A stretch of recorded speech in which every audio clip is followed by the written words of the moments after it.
Rick Lagina and members of the team arrive at the renowned military museum in Lisbon, Portugal.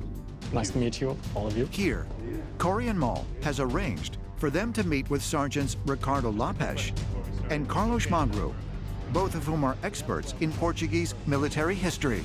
So the reason why we're here is we have some artifacts that we have found on the island, and we were hoping that you can affirm that the stone shot which we have is exact match to what you may have here in the museum. Okay, no problem. Well, we've actually brought along replicas of the stone shot we found on Oak Island. Okay. Right, there's one.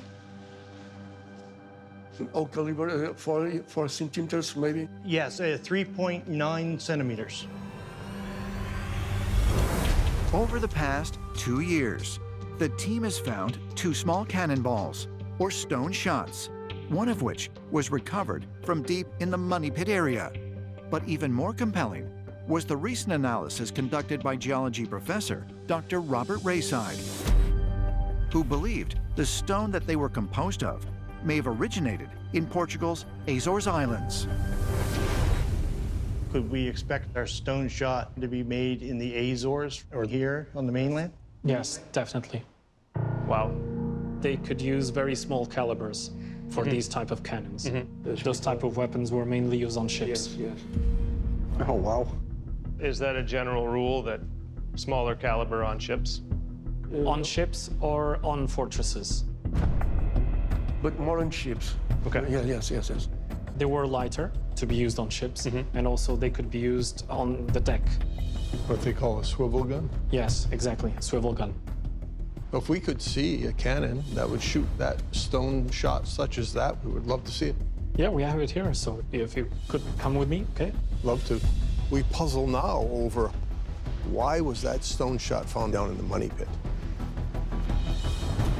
This one could be used on a ship. Are they an artifact that was absolutely connected to Oak Island and perhaps here to this land? So this right here, Yes. this is 15th, 16th century with a 4 centimeter caliber and fires a half a Portuguese pound iron ball. We've got one of the replicas here. We can try it. It's pretty corroded here, so Oh, look at that. pretty close. So I would say that's a match to this. But that pretty much confirms that that is a known caliber of shot. From the 1500s.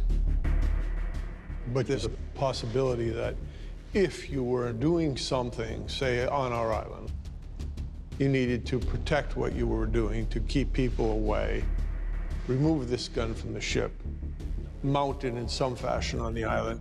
If they were building some type of semi-permanent or permanent structure, they could take this gun out of the ship and place it on top of a palisade, for example. That's big. That's huge. Good. Could the team have just found an explanation for how one of the potentially Portuguese stone shots was found deep in the Money Pit area? There's quite a bit of corrosion in there. If so, could it be related to the evidence of wooden tunnels discovered earlier this year, which could date to as early as 1488, and also the high concentrations of silver and gold? I think we have a new, strong possibility that we really have to give consideration to. And I'm very, very hopeful, but it couldn't happen without people like yourselves. And we're most appreciative. Obrigado.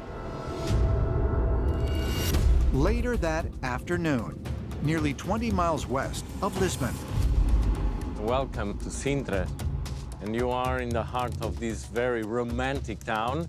Rick Lagina and his team arrive at an early 20th century palace known as Quinta de Regalera. Here, Corey and Mal and Templar historian João Fiandero have arranged to show them one final structure that they believe may be directly connected to the Oak Island mystery. The Templar Knights came to here, and they managed the land for a long time. Everything you see was built in the last century to create this magical Masonic wonderland, but it's based on much older ideas. In 1147, during the Crusades, following his conquest of Lisbon. The first king of Portugal, Afonso Henriques, also captured the town of Sintra. In 1154, the town and its administrative duties were transferred to the Knights Templar, who utilized it as a stronghold for centuries to come. However, in 1904, a wealthy Freemason named Antonio Augusto de Carvalho Montero purchased this property and established it as Quinta de Regulera, a vast palatial estate where he is believed to have hosted secret Masonic and Templar rituals. And there's indeed something here that will remind you very much of Oak Island. The initiation well that is the masterpiece here. Let's go. I'd love to. The beauty is inside.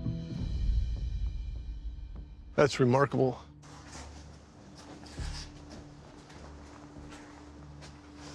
Wow. Wow, it's deep. What is this dimension, the diameter?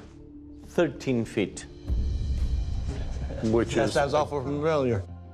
That chamber at the bottom, I mean, it's very Masonic at its core. What I can't help compare it to is the design of the money pit. The initiation well has 9 platforms. The 9th floor sounds like something that we have possibly on Oak Island. Yeah, the money pit. Yep. Okay, let's go down.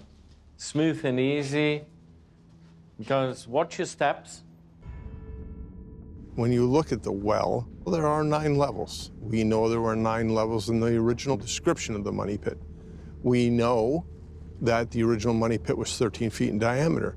It's curious if that is not a coincidence, and it seems as though it is not, then where was that information derived? And why was it important to replicate it? What does it mean? I don't know. It is rather spectacular, isn't it? Yeah. Remember the rest stalls? Thought there was a spiral staircase around the money pit? In 1963, while conducting a lateral drilling operation deep in the money pit, Oak Island treasure hunters Robert Restall Sr. and Bobby Restall Jr. reportedly drilled through a series of mysterious voids at oddly descending angles, beginning more than 100 feet underground. This discovery led them to the astonishing conclusion that a spiral tunnel encircled the money pit, potentially leading to the fabled treasure vault. We're almost there, guys. Is it possible that the initiation well, with its 9 levels, 13-foot diameter, and which was constructed nearly 6 decades before the Restall's discovery, is in fact a replica of the Oak Island money pit? Oh, man. So you would perfectly see that oak tree from here, right? Branch of an oak tree over the well. That's exactly what the money pit story is about. We now start the path in the tunnels. The whole point of the initiation well is to create a representation of the influence of Templars, possibly the influence of Masonic beliefs and ideals. And here we are. Back into the light. Back in the light. Initiation done. There may be some correlation between the initiation well and the money pit on Oak Island. We have to take the information back and see what it tells us.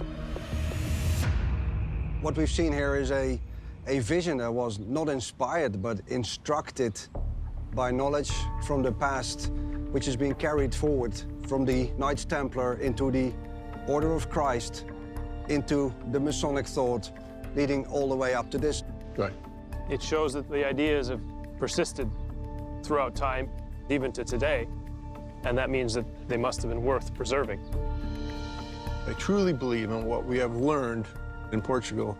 It only enhances my belief that Oak Island is part of this legacy. I think we continue to persevere in that, with that hope. And for that, we thank you. Sempre avanti. Sempre avanti.